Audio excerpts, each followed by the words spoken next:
The world of music stands frozen in grief and disbelief as Ozzy Osbourne, who was 76, takes his final bow. On July 22, 2025, the Prince of Darkness passed away after a long and grueling battle with Parkinson's disease and years of devastating health setbacks. One of his most haunting confessions now echoes like a prophecy fulfilled. The past 4 years have been sheer hell for me. My health has been in a terrible state. This wasn't just a rock legend. This was a man who had stared into the abyss again and again and kept walking. A man whose every breath was defiance in the face of pain. Parkinson's disease didn't just weaken him, it stole the power from his legs. A horrific fall shattered his spine, leaving him gasping through surgeries and silence. And now, as the world mourns, it's clear that fate has delivered its final and most vicious strike. Behind the shadow of the Prince of Darkness lay a soul gasping for peace, a warrior worn down by endless war. What happened to Ozzy Osbourne is not just another chapter in a tragic life. It's a revelation so painful, so heart-wrenching, it will leave you shaken long after the final note fades. Before we dive in, hit like as a simple gesture of respect for a legend who gave the world everything he had, and now leaves behind a silence more powerful than any scream. Before the roaring crowds, before the blazing lights, before the legend of the Prince of Darkness was etched into music history, there was only silence. A silence so heavy, it threatened to crush the soul of a boy who didn't grow up to dream. He grew up to survive.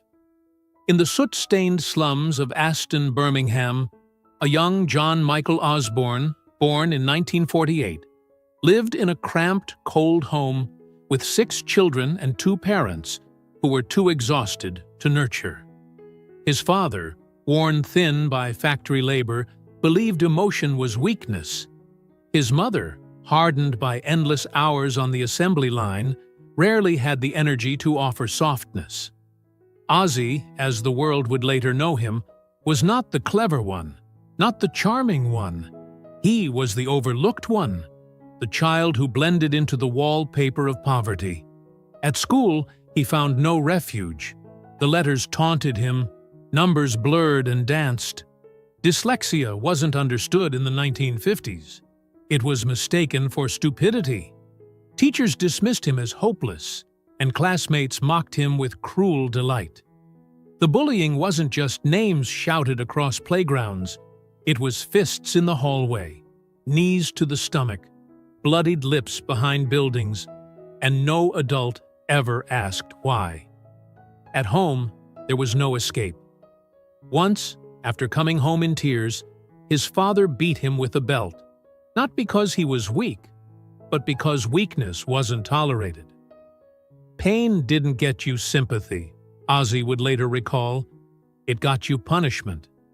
And so, the silence around him grew louder. He learned to wear it like armor. But armor doesn't heal. By the time he turned 14 in 1962, that silence had become unbearable.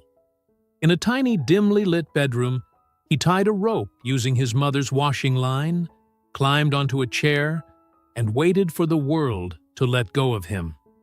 Fate intervened, not with mercy, but with rage. His father burst in and yanked him down, then beat him again, as though violence could beat out despair. Something in him cracked that day, or maybe something finally calcified. He stopped trying at school, stopped speaking unless required. He drifted through adolescence with the blank stare of someone already halfway gone. The sound of laughter became foreign. The mirror showed a boy already fading. At 15, he dropped out with no qualifications, no purpose, and no plan.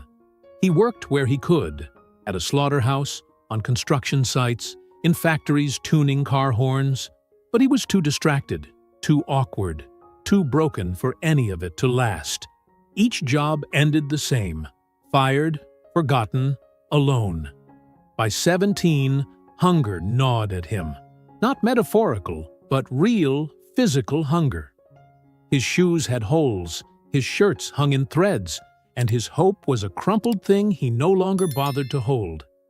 He was running out of oxygen, not just in his lungs, but in his life. When desperation hit, it didn't whisper. It screamed. In 1965, a botched burglary landed him in Winson Green Prison. Behind those walls, reality hit like iron. In one terrifying encounter, he was attacked by another inmate, and he fought back the only way he knew how, with a metal chamber pot. It wasn't bravery, it was survival. But even in that darkness, a spark refused to die. One afternoon, the Beatles' "She Loves You" crackled through a prison radio, and something ignited. For the first time, Ozzy didn't want to disappear. He wanted to be seen, to be heard, to live out loud. "That moment changed me," he would later say. "I didn't know how to play anything, but I knew I needed to be on stage. I needed to scream louder than the pain inside me." That scream became his salvation. Not success, not yet, but a reason to keep going. In that moment, in that prison, the boy who had once begged the world to let him go made a vow. He would not die forgotten in Birmingham. He would be loud. He would be terrifying. He would be unforgettable. And from that decision, a legend began to rise, not from peace or privilege, but from the ashes of despair, where pain forged a voice that would one day shake the world. The shadows of his troubled youth had barely begun to lift when something extraordinary pierced through the silence of despair. A sound, a calling that would anchor his soul for decades to come. Ozzy Osbourne, newly released from Winson Green Prison in 1965 at just 17, wasn't searching for redemption. He was simply drifting through a world that had already decided he wouldn't matter. His 6-week sentence for robbing a clothing store, a desperate act of survival more than crime, hadn't taught him any lessons, only confirmed his worthlessness in the eyes of society. He walked out of that cell not reformed, but more fractured than ever. And then, a miracle came not in the form of a savior, but a song. When he heard the Beatles' "She Loves You" crackle through a cheap radio speaker, it was as if the world cracked open. It was like hearing God speak to me through music, he later remembered, his voice distant, almost tearful. That moment didn't erase the bruises on his back or the fear in his bones, but it gave him a vision. He didn't know how, but he knew. He had to make music. Not polished music, not perfect music, but music that screamed louder than the pain he had carried for so long, that screamed louder than the silence of his childhood, that screamed louder than the darkness he almost gave into. In a tiny, dimly lit bedroom, he tied a rope using his mother's washing line, climbed onto a chair, and waited for the world to let go of him. And now, just 2 years later, he was hearing a reason not to. By 1968, that scream had found its echo. A modest newspaper ad seeking a vocalist led him to a rundown rehearsal room in Birmingham, where he met 3 other haunted men. Tony Iommi, a guitarist whose missing fingertips couldn't blunt the fury in his riffs. Geezer Butler, a bassist whose fascination with the occult gave their sound its unease. And Bill Ward, a drummer who played like thunder trapped in human skin. They called themselves Earth at first, but a chance encounter with a horror film marquee, Black Sabbath, sparked something more than a name. It became a purpose. "If people pay to be scared," Ozzy would later say, "why not give them music that terrifies and moves them?" They weren't trying to be famous. They were trying to survive. trying to purge something ugly and unspoken. Their songs weren't entertainment. They were exorcisms. They were agony set to distortion. They were grief turned into guitars. On Friday, February 13th, 1970, they released their self-titled debut album. The date alone, dark, ominous, almost cursed, felt like fate. Critics recoiled. They called it satanic, disgusting, unlistenable. But the youth, the broken, the lonely, they listened. And they felt seen. In a world where no one asked them how they were doing, Ozzy screamed it for them. That same year, their second album, Paranoid, was written in a rush, almost by accident. Yet, it became gospel. War, Pigs, Iron Man, and the haunting title track weren't just tracks, they were lifelines. Ozzy's voice wasn't classically trained. It wasn't even properly tuned, but it was real. It was raw. It was the voice of someone who had clawed his way back from the edge and now dared the world to push him again. "I didn't know what I was doing," he admitted later, "but I knew it had to be loud." That loudness wasn't just volume. It was vengeance. It was a scream that said, "I survived, and I will not be quiet." He never learned to read music, never took a lesson, but he didn't need to, because his pain was the melody. His wounds were the lyrics. His past was the percussion. And his soul? That was the amplifier. Behind the madman persona, behind the wild antics and stage theatrics, there still lived the boy from Aston, the boy who was told he was stupid, worthless, invisible. That boy was still screaming. But now, the world was listening. The early years of Black Sabbath weren't just about pioneering a genre. They were about reclaiming life. Ozzy didn't build heavy metal. He bled it into existence. Every concert, every growl, every riff was a rebellion against a fate he was supposed to accept. And even as fame came crashing in, crowds roaring, records selling, headlines blazing, he remained haunted. The louder the applause, the louder the voices inside him screamed. The success never silenced the hurt. It only masked it. And as the world began to call him a legend, he still felt like a runaway screaming into the void. But that scream changed the world. It built more than music. It built myth. It built memory. It built a legacy forged in torment. And somehow, resilience. By the mid-1970s, Ozzy Osbourne stood on the summit of heavy metal glory. But beneath the roaring crowd and blinding stage lights, his soul was quietly crumbling. The same voice that once pierced the silence of a generation was now being drowned out by inner demons no spotlight could reach. Black Sabbath had become a global phenomenon, pioneers of a sound that felt like thunder and spoke to the outcasts, the broken and the angry. But for Ozzy, the louder the music grew, the more deafening his emptiness became. Behind closed doors, he was unraveling, gripped by a storm of destructive habits, haunted by childhood wounds that had never truly healed, and numbed by the crushing weight of fame.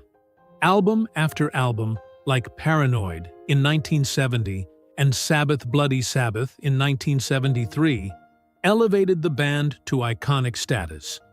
But Ozzy was slipping into shadows even the stage lights couldn't chase away. His bandmates began noticing the missed rehearsals, the incoherent ramblings, the spark dimming behind his wild eyes.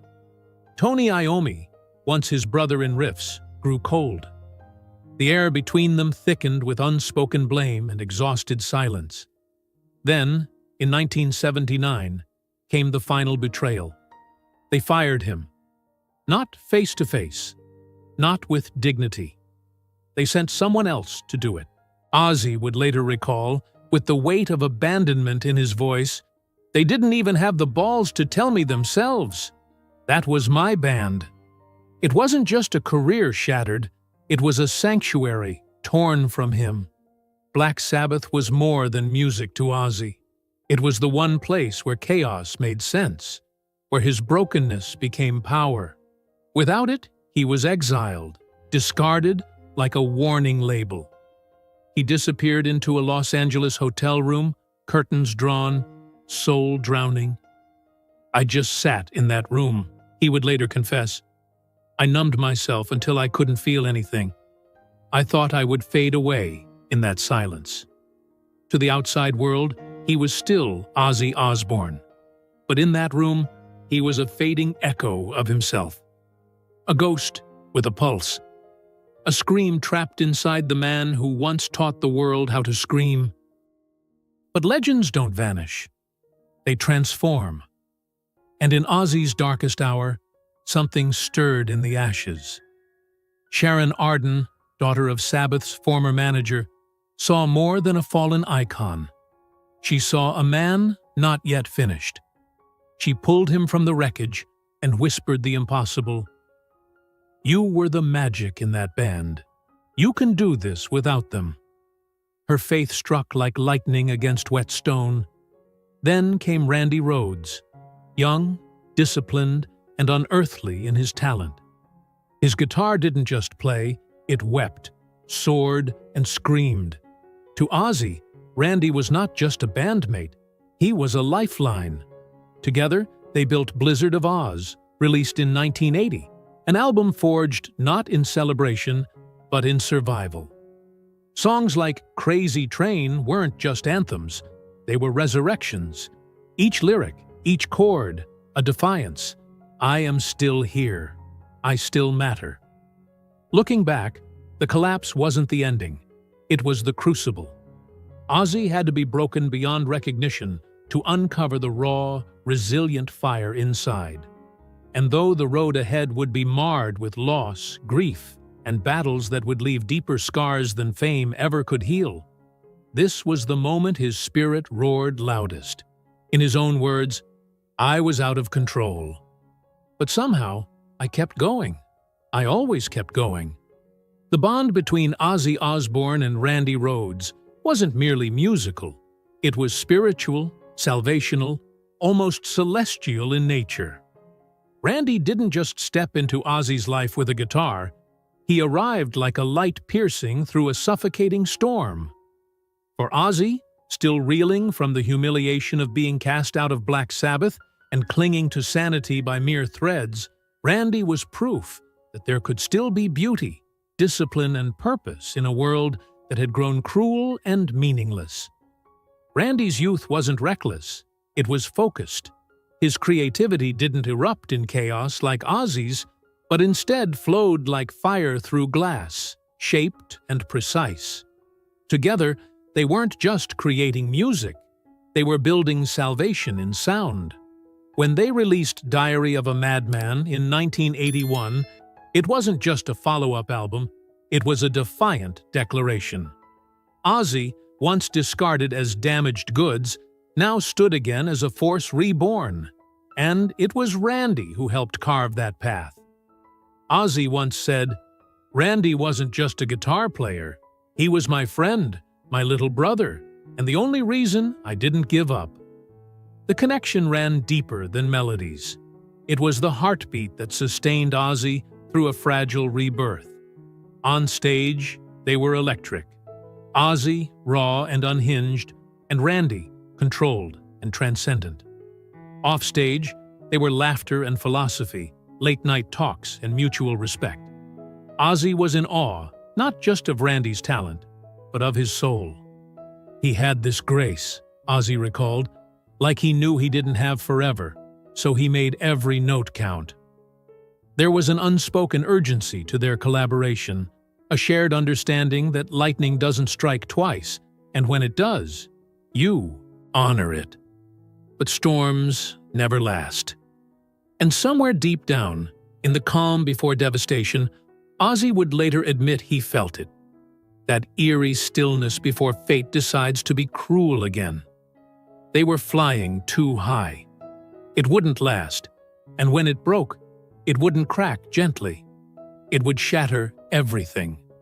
On the morning of March 19th, 1982, the nightmare Ozzy never saw coming arrived with the silence of a scream trapped in the throat. While on tour in Leesburg, Florida, the band made a routine stop at a property owned by their bus driver. There, a small private plane sat idle, a toy of temptation on a restless morning. The driver, a licensed pilot, decided to take it for a joyride. Randy Rhoads, always curious and calm, climbed aboard with makeup artist Rachel Youngblood. It was meant to be harmless, a loop in the sky, a bit of thrill before the next long drive. Ozzy stood below, watching, smiling faintly, perhaps already haunted by a shadow he couldn't name. The plane made 2 passes, but on the third, the unthinkable happened. A wing clipped the band's tour bus. In an instant, the aircraft spiraled, plummeted, and erupted into flames upon impact. Randy Rhoads was gone, 25 years old. A comet extinguished in daylight. Ozzy ran toward the wreckage, screaming Randy's name until his voice cracked and broke. The flames weren't just fire. They were finality. He collapsed beside the wreck, shaking, weeping, unable to comprehend what lay in front of him. For hours, he was inconsolable. For days, he couldn't speak. And for weeks, he lived in a blur of numb disbelief. "I lost a part of myself that day," he said later. "It wasn't just Randy's body in that fire. It was my hope, my music, my reason to keep breathing." The man who had been pulled from ruin by a friend was now dragged back into darkness by fate. And this time, the fall felt bottomless. Even Sharon couldn't reach him at first. The shows were canceled. The laughter stopped. The house went quiet. It was as if the universe itself had silenced the melody. Randy's death didn't just break Ozzy, it hollowed him. And though time would force him to keep walking, a part of his soul forever remained in that burning wreck, on that unforgiving morning in March. Ozzy watched in horror as a small plane carrying Randy exploded in a fireball before his eyes. In that instant, a piece of Ozzy died too. For weeks, he vanished into silence, unable to speak, unwilling to eat, drowning himself in alcohol just to numb the loss. He later said, "Losing Randy was like losing a part of my soul. I didn't want to live. I didn't want to play music. I didn't want anything." It wasn't just grief, it was emotional paralysis. Sharon, once his lifeline, struggled to reach him. Even she admitted, "I thought I'd lost him forever." But from the wreckage of that despair, something unexplainable began to stir. Ozzy began to write again, not to move on, but to remember. Every lyric, every scream into the mic became a tribute to the friend he would never forget. Though the pain would never fade, Ozzy knew he had to carry the music forward, not just for the fans, not even for himself, but for Randy. His survival became a form of defiance, and every show that followed carried the weight of a legacy built in tragedy. He wasn't healed, but he was moving. And for Ozzy Osbourne, that meant he was still alive. You'd think the worst was behind him, that surviving the unthinkable would teach the soul how to heal. But grief doesn't follow logic. And for Ozzy Osbourne, the years after Randy Rhoads' death weren't about recovery. They were about descent into a private, relentless darkness that clawed at him day after day, until even music, his one salvation, couldn't drown the silence. The 1980s blurred by in a storm of noise and numbness. Each tour felt like a war zone, each hotel room a shattered mirror of who he used to be. On stage, the world saw a madman with smeared eyeliner and a mythic persona. But backstage, Ozzy was fading, volatile, unreachable, barely holding on. Sharon, his anchor, tried everything. She had saved him once and refused to walk away. But even her love couldn't always pierce the fog he carried inside. As Ozzy would later admit, with a voice barely above a whisper, "I wasn't even in my own life. I was just gone." By 1987, alcohol had swallowed him whole.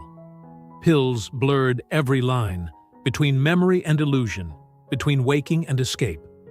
Then came August 1989, a night that wasn't born from rage, but from total collapse. A night when Ozzy, lost within himself, did something so devastating. It shook the foundation of everything he loved. In a haze he barely remembers, he came dangerously close to destroying the one person who had given him everything. Sharon. "It wasn't me," he later confessed. "It felt like I was watching someone else do it." When I woke up and realized what had happened, I broke. I didn't want to exist anymore.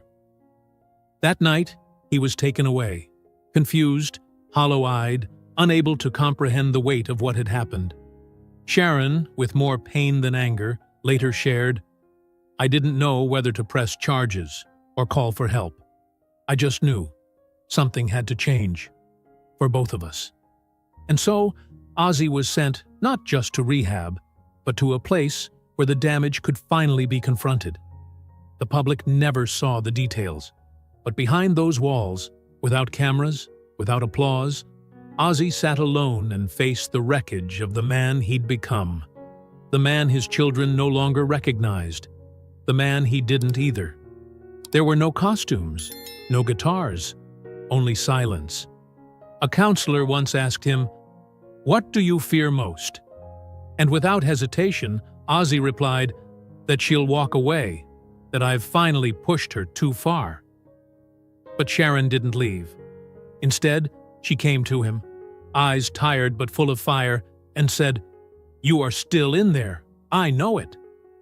It wasn't forgiveness. It was war. Every day in that center, Ozzy fought not for fame, not even for redemption, but for the right to keep the love he nearly lost. The battle was brutal.